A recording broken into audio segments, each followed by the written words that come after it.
So hello guys, আমরা এখন সোদপুরে শহীদপল্লী ক্লাবে এসেছি। সো চলো গিয়ে আমি তোমাদের দেখাবো যে 100 ফুটের ঠাকুরটা। তো চলো গিয়ে দেখাচ্ছি। আমরা পেছন দিক দিয়ে ঢুকেছি, আমরা সামনে যাই, তারপর তোমাদের আমি দেখাতে পারবো যে 100 ফুটের যে প্যান্ডেলের থিমটা হচ্ছে 100 ফুটের দুর্গা। তো চলো ওখানে গিয়ে একেবারে দেখা হচ্ছে। তো এই যে দাঁড়ান 100 ফুটের দুর্গা, আমরা টিভিতে দেখছিলাম, ইনস্টাগ্রামে দেখছিলাম, ফেসবুক, আজ আমরা সামনে থেকে এসে দেখতে পাচ্ছি। চলো আরো সামনেটা যাই।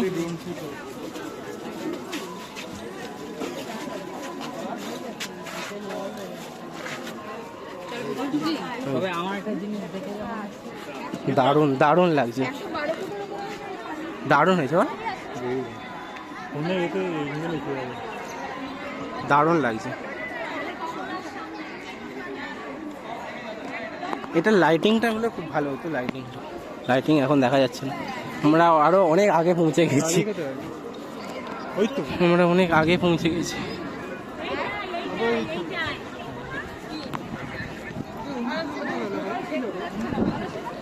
দারুণ হয়েছে, দারুণ।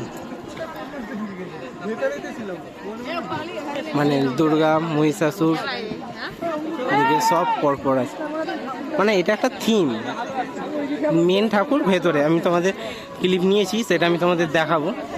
দেখো দারুণ হয়েছে। এখানে স্টেজ, এর পাশেই প্যান্ডেলটা। এটা হাইটটা পুরো 100 ফুট, মানে ভাবা যায়। চল, দারুণ লাগছে, দারুণ। পুরো একদম চোখটা দেখো, মানে এইটার মধ্যেও কত নিখুঁত করেছে, দারুণ। শহীদপল্লী ক্লাবে এই যে ভেতরটা, এই যে ভেতরে, এই যে এইখানে মা দুর্গার মূর্তিটা,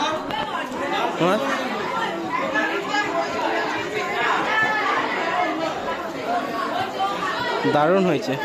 এখানে মূর্তিটা দারুণ, মানে ছোটোর মধ্যেও ভালো লাগছে দেখতে। এইখানে সব এই ক্লাবের যা পুরস্কার পেয়েছে সেইগুলো এক চালার মধ্যে, সেই ঘরোয়া পুজো যেমন হয় সেটাও ঠিক না, সেটা এক চালার মধ্যে হয়। চলো ভেতরটা,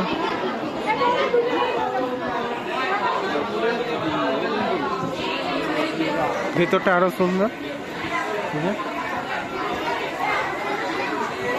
দারুণ লাগছে।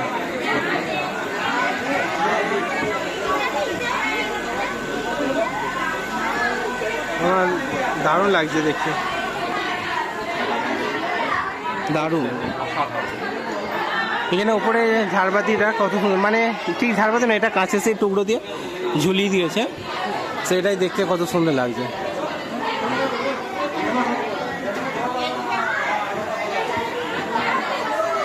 দারুণ লাগছে।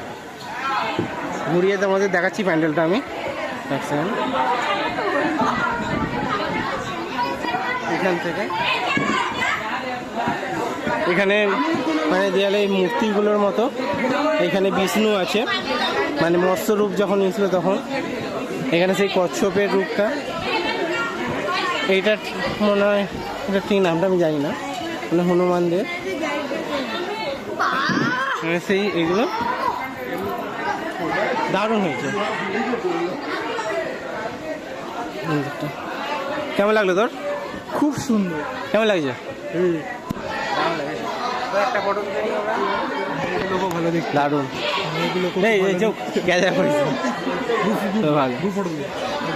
মানে এখানে উপরে সিলিং এর ডিজাইনটা দারুণ, মানে থাক থাক করে, আর মাঝখানে মাঝখানে কাঁচের ডিজাইন করেছে, মানে ফুলের।